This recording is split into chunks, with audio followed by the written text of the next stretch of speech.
Hello and welcome to Spooky Stitches. My name is Sheena Perrell. I'm an author and designer. I will be your host on this knitting podcast with a slightly supernatural twist. If you enjoy what you see here, please make sure that you like, comment, and subscribe. It's really helpful to the channel and to me. And if you need them, there are chapter titles linked down below so you can skip ahead if you'd like. So it is my first week back to being self-employed after my temp contract ended. I'm kind of hoping that I get like 1 or 2 weeks off just to kind of chill and work on my own stuff for a while. But you know, I do kind of need that regular paycheck. So I am looking forward to starting my next contract. I currently have a very purry noodle in my lap, which I don't think I can adjust the camera without disturbing him. So I'll try and insert a clip at the end of Gwyd being a noodle. So new releases, I do have a new short story up on my Patreon. You can join the Patreon for just $1 a month and it will give you access to a ton of full-length novels, as well as short stories, articles, a whole bunch of stuff that I've written. I was trying to update it once a week. I had to take a couple months off from that, but there's such a backlog of stuff that there are plenty of things for you to read if you're so inclined. I am trying to get back to doing like at least 2 or 3 times a month updating my Patreon. But like I said, you can join for just $1. There are levels up to, I think, $20 is my highest right now. And at the 2 higher tiers, you can also get physical goods. Like I send out goodie boxes either once a year or once a quarter, depending on what level you're at. As far as my writing goes, I wanted to go back to my NaNoWriMo story and work on my edits, since I can't send it off to a professional editor right now. But instead I have an editing client. This is a returning client I've worked with before, so I'm concentrating on getting her book done first. You know, gotta prioritize those dollars. So I'm working on editing her book, and then I will go back to doing the revisions on mine. But I think you guys are mostly here for the knitting and possibly the cat that is sliding off of my lap right now.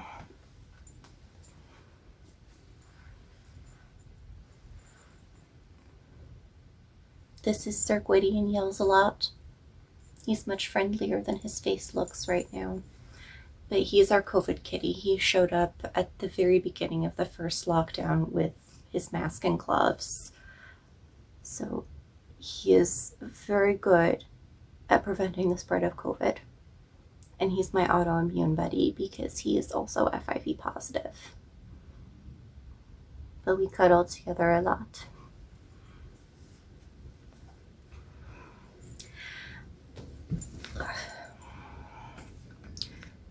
And the cat is gone. He's currently underneath my tripod, so we'll see how this goes.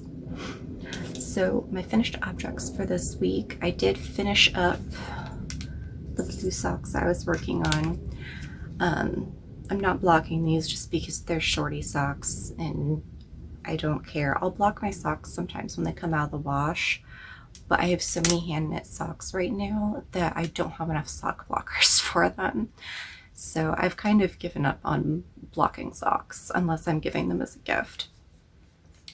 This is Madeline Tosh Twist Light. It's fingering weight. The colorway is Spectrum, and these were leftovers from another pair of socks that I knit a few years ago. And I just used my short row heel for that. Like I mentioned in the last podcast, short row heels just seem to fit my feet better. So I've just started making that my standard heel when I make socks. I do have a bunch of whips though. I added one new whip to the pile. because like I said last week, I was looking for a quick win, a fast project. I wanted to use up some scrap yarn.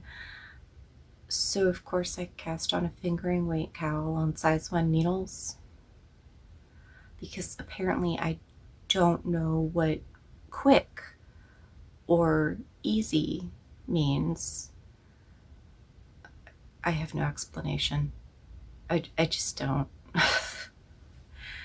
But this is it so far.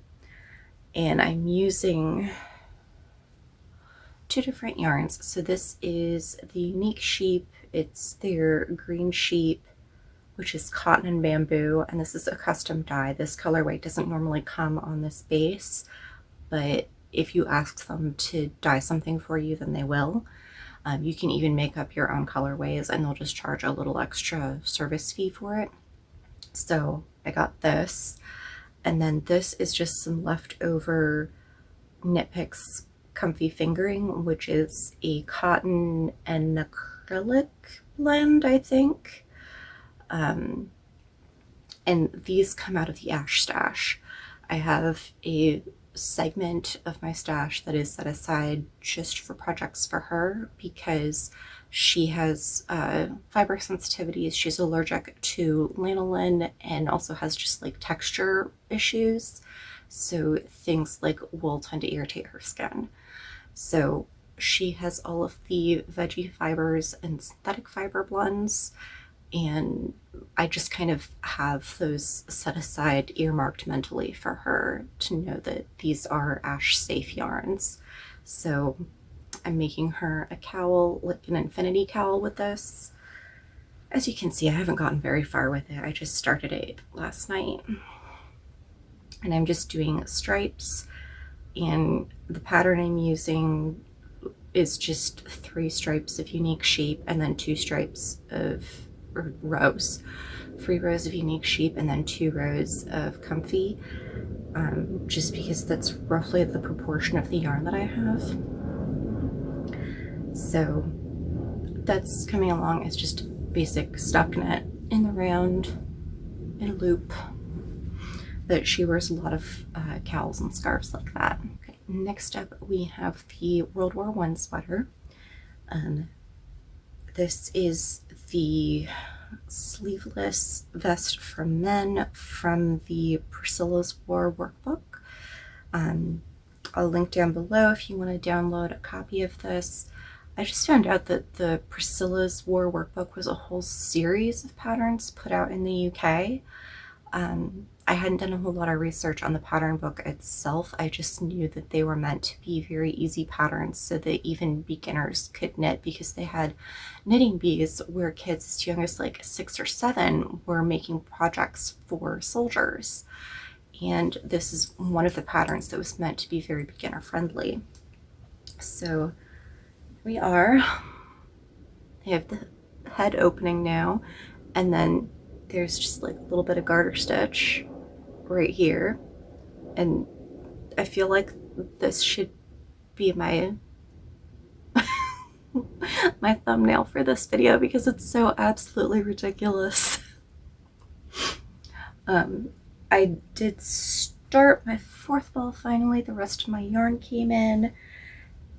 I wound up 2 of the 3 balls to finish up this sweater, and then I'm kind of holding off on the 3rd one, because if I don't have to break into it for the sweater, then I'm going to use it to make a hat or some fingerless mitts or something to go with it.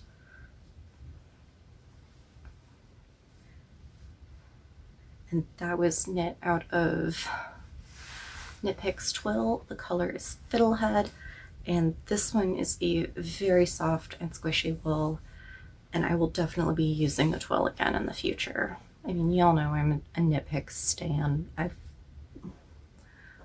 like at least 60% of my stash is just Knitpicks, and I like it because I can be like, oh, I need a red yarn in this fiber content, and I know I can find it on their website, or find something close enough to what I'm looking for that it will work. And I don't have to go to, 6 other sites looking for it. Now, if I'm looking for a multicolor yarn, I don't necessarily go to Knitpicks. I mean, don't get me wrong, I love Stroll, I love their sock yarn, but I was on like a 6-month quest trying to find non-wool fibers that had been dyed the way self-striping and the multicolor fun sock yarns are dyed, the hand paints.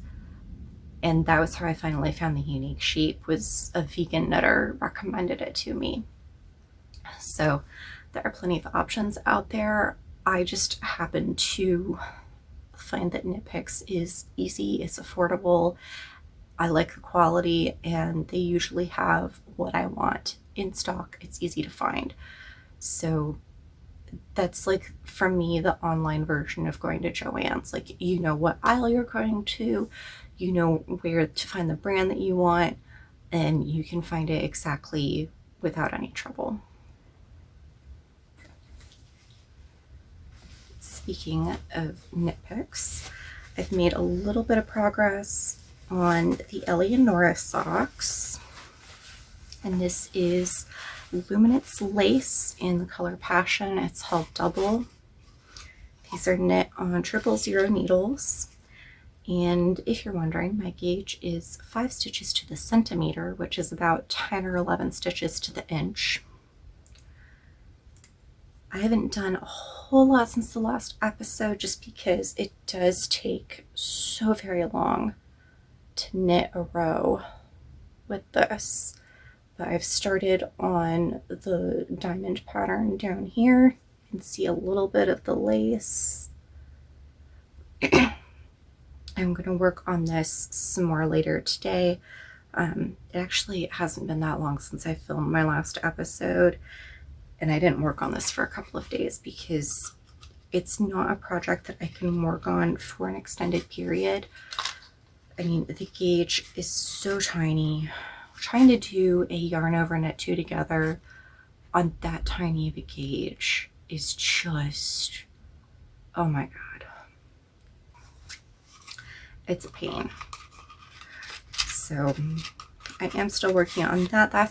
This is a long-term project. You're going to be seeing this for months.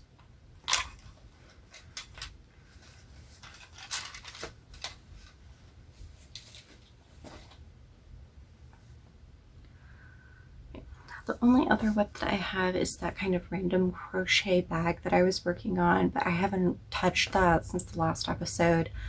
I decided to cast on Cowl instead, so that's where we are with that. I'm not going to show it to you because there hasn't been any progress.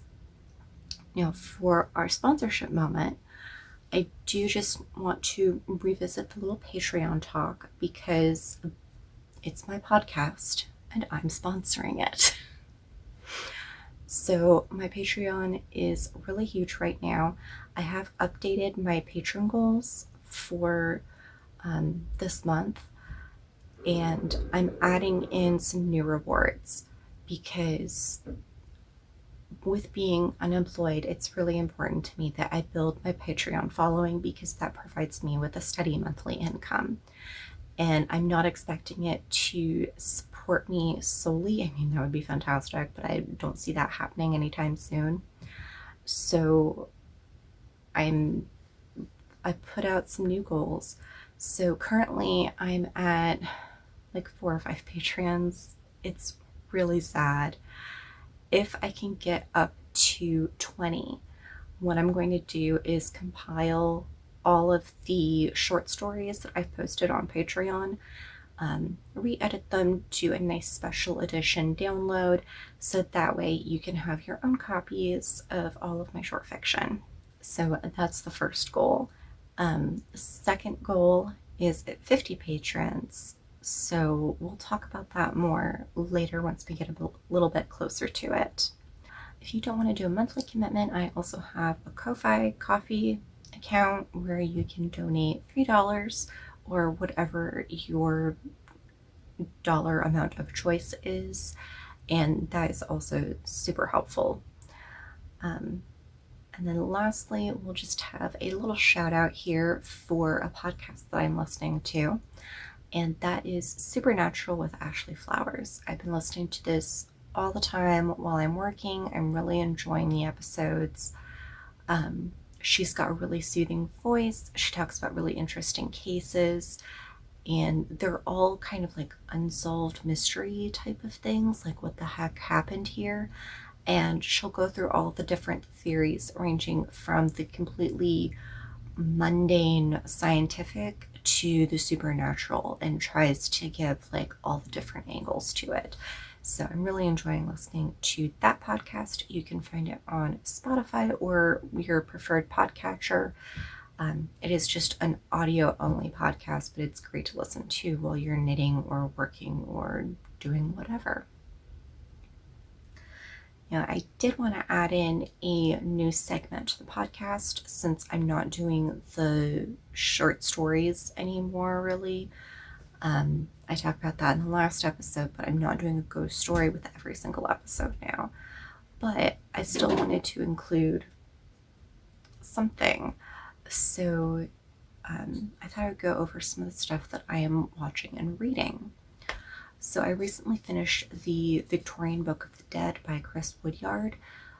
If you're from Ohio, you might know her as the author of the Haunted Ohio books. So when I picked this up, I had first heard about it in an interview that she did, and I thought that it was going to be nonfiction prose, but it's actually a collection of news articles from the 1800s up through about the 1920s, talking about weird death customs and unusual funeral events that happened in basically the English-speaking portion of the Northern Hemisphere. I don't think there's anything from Australia in there. It's mostly the United States, England, and Ireland, or the UK and Ireland. So I thought that it was going to be a prose book that you sit down and read. It's actually better as like a reference material. So like, I need to know more about mourning costume. You can flip to that chapter, and then there's like 10 articles about mourning attire in this period in these places. So I did enjoy that one. I was a little bit disappointed that it wasn't a sit-down read, but it was still enjoyable. So I gave that one 3 out of 5 stars. I also recently finished Paper and Fire by Rachel Caine. God rest her soul. I love Rachel Caine. If you're not familiar with her work, she passed away last year due to cancer, and I was really heartbroken about that. Paper and Fire is the second book in her Great Library series, so I can't really tell you too much about the plot or anything. But she writes very intense, exciting novels. There's mystery, there's action. It's sort of like a sci-fi alternate world type of thing, but it's really fascinating, and I love the way that she has written it. There's 5 books as far as I know, and I'm only on the second one, but I've got the third one on hold right now. Currently, I am listening to Northanger Abbey by Jane Austen.